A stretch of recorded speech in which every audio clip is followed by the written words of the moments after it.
probably see some of tonight. Yeah, isn't there more than one Canadian on their team? Oh, yes, but he's the one that focused. Oh, Right now. so you guys right don't show now. love to everybody else? Yeah, but I figure, no, not at all. I Just figured wondering. that you're going to see some of him. Yes. And you did see some of him in the West Yes. last year. So what are your impressions of what? He's very good. He's a very good player. Obviously, he was up and coming young talent when I was in San Antonio. Still young, but kind of coming to his own, more polished, more mature. But said, doing it at a high level. Doing everything at a high level, not just scoring. Also facilitating, playing defense, athletic, guard.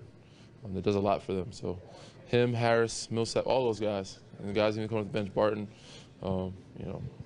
they have a bunch of guys there that are very talented that you have to focus on and not try to, or not let them get any light or let them get any rhythm. They've been growing slowly, getting better every year for the last few. Did you see this coming? Did you see them getting to this point? For sure. Mike Malone's one of my guys. I seen if he was sticking around long enough, I knew he would get that group going in a pretty good direction. So he's good at what he does. He's great at what he does. He's good at X's O's and getting his team to play at a high level. He did it in Sacramento before they let him go, which I was shocked to see. But he's got them playing great basketball, and it's going to be a tough test for us. We got to come in focused and match their energy. How unique is Jokic's skill set? Very unique for a guy that big to have the vision, the footwork, the coordination. It's just very crafty. He's kind of a wide, slippery guy. Roll off you, slip off you, but find guys and make plays happen all across the board. So he's a crafty, 7-foot guy. So you don't see that. It's very rare to see a 7-footer that can move like that and pass like that. For you guys to get the record you have, you got to be consistent, obviously. Is it difficult to maintain that and sort of fight against complacency sometimes? For sure. We don't think about the record. We don't look at it. It's not a standard of what dictates of how good we are or how good we want to be. Obviously you have to be consistent. Sometimes you get lucky too. Sometimes you get unlucky. So some of the games we lose because we're unlucky, and some of the games we win because we got a couple of things that bounce our way. But the key is to continue to try to get better. It's not looking at how many games we won and how many games we've lost, but are we moving in the right direction and where can we improve? So regardless of the record, regardless of the wins we have, or if we win tonight, we want to make sure that we have our younger guys maturing, our older guys understanding and getting the system down, everybody being on the same page.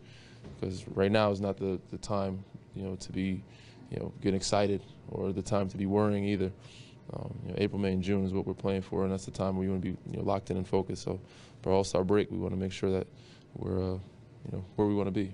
Is Kawhi starting to look more like that player that you played with in San Antonio those last few years? Of course, definitely. Obviously, we were both younger then.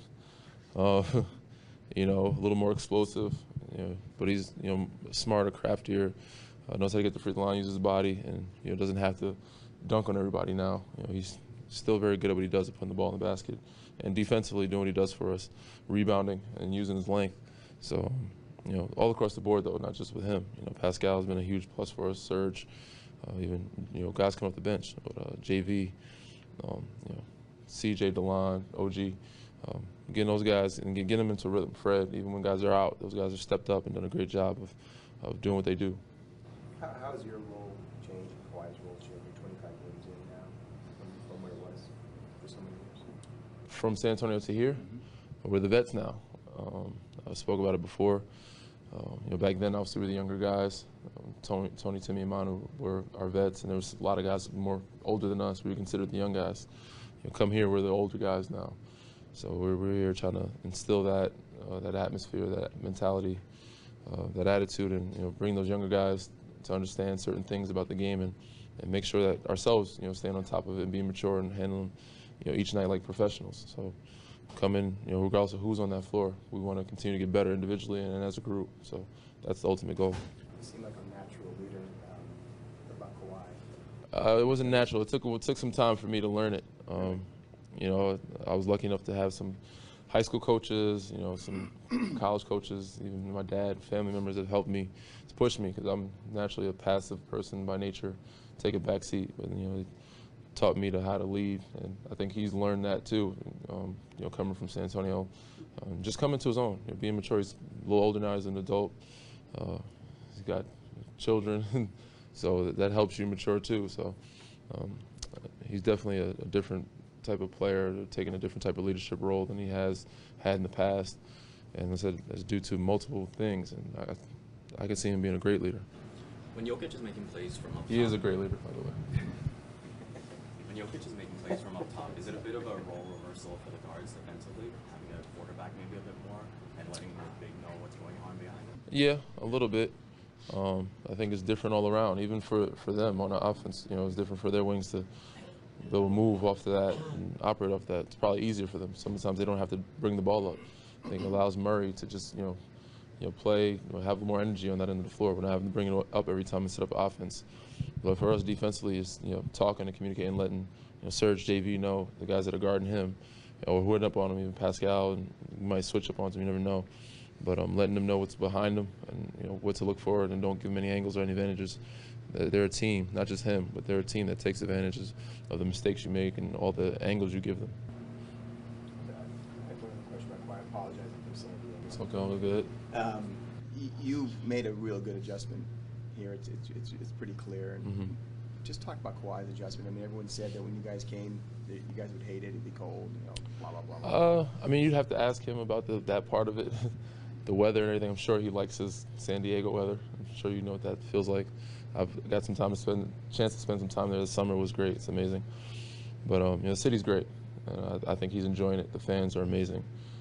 I think we're all enjoying the love we're getting from the fans throughout the whole country. There's 37 million of them. Hopefully they're all watching every game and supporting us and cheering from their homes or in the arena or in Jurassic Park, wherever they are at.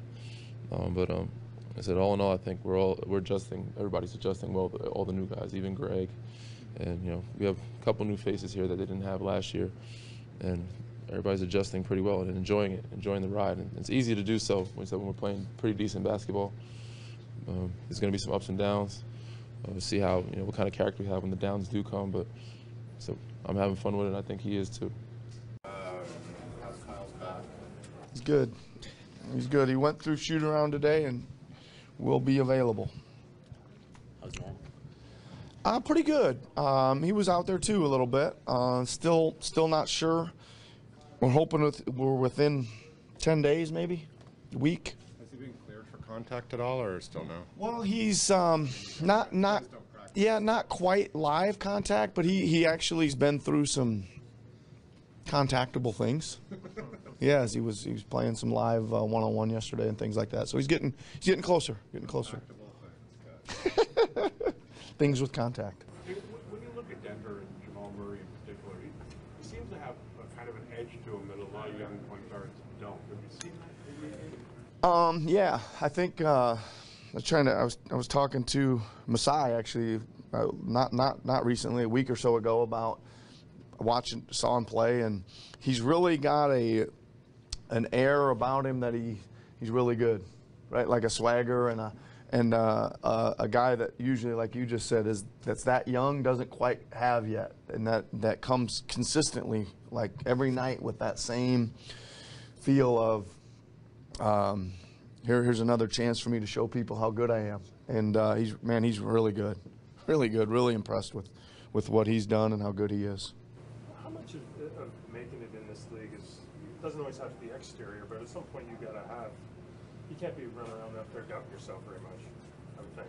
Yeah, I mean, I think probably, Michael, the hardest thing in this league to do is to be consistent, right? There's a lot of super talented guys that'll show flashes here and there, that'll go up and down, but I think you start to do it. I'm not saying every night, but more nights than not, or 4 out of 5 or 4 out of 6 nights, and all of a sudden, now you're talking. Right now you're talking as a player in this league. It's not unlike our guy Pascal. Right, you kind of saw the flashes and you hoped it was coming, and then all of a sudden you're sitting there going, wait a minute, 20 games has gone by, and this kid just keeps kind of getting a little bit better, and he kind of does something every night, and that's similar with Jamal. With you guys at 24, is it difficult to sort of, maintain the consistency and sort of fight against complacency that can come in this league? Because the games come fast, and you always say it's.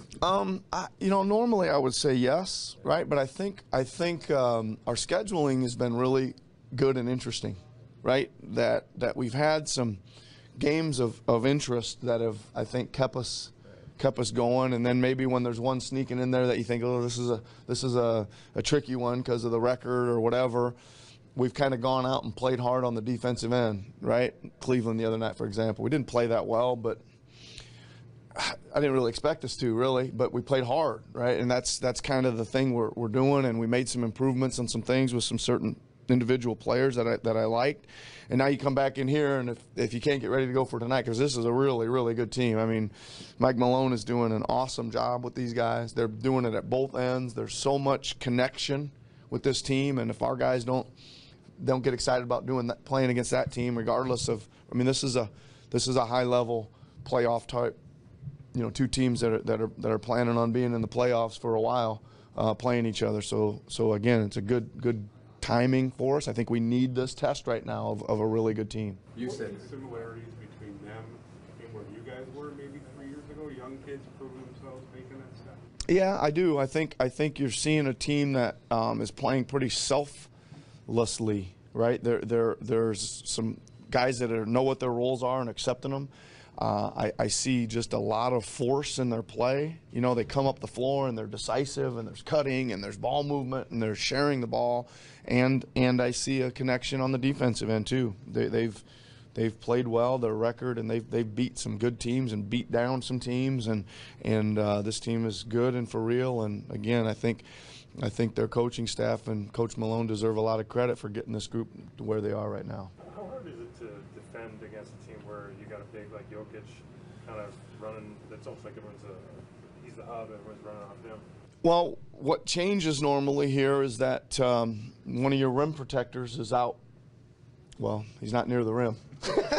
He's not near the rim as much, so he's out guarding the ball a lot, and it changes some of your help coverages, and it changes some of your guys that are going to have to rim protect tonight, right? So we're gonna need, and it's a different feel, and you gotta watch it early and make sure and make the corrections as you go, and keep reminding guys that aren't sometimes going down to vertical at the rim or to protect or block shots or slide over and help drives, that they're not doing it as much, because your rim protector's inside and he's not tonight. Then you got to do it, and hopefully, I always say that sometimes the chemistry develops within the game. As the game goes on, they're doing something a little different, but then they start getting some reps of it and they settle into it a little bit. Is he a guy that you can guard with a smaller big, or is he too good in the post that you can punch that? He's pretty good, right? If you try to go small or light on him or quick, he'll end up going inside. I mean, he knows exactly who he's playing against. I mean, it's like a I don't know, maybe a pitching matchup where he knows, like, so I have a good idea what he's going to do when Serge is guarding him and what he's going to do when JV's guarding him, and I'm sure he does too tonight.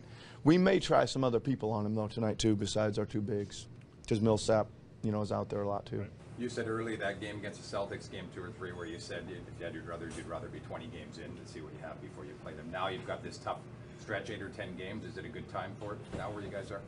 Yeah, I mean, I think I'm probably most happy with how we're learning and progressing and advancing. I see us playing, again, better stretches, longer, eliminating the awful stretches. There's still a few minutes that we gotta get rid of that, we'll give up 3 straight scores. Just have three really bad defensive possessions or something, and those have to stop. We got to make sure that there's some stretches in the late in the third, early in the fourth that we're digging in and giving tremendous energy and effort on the defensive end. And if they throw in tough shots, then they throw in tough shots. But we've had, those are the things I'm trying to eliminate right now.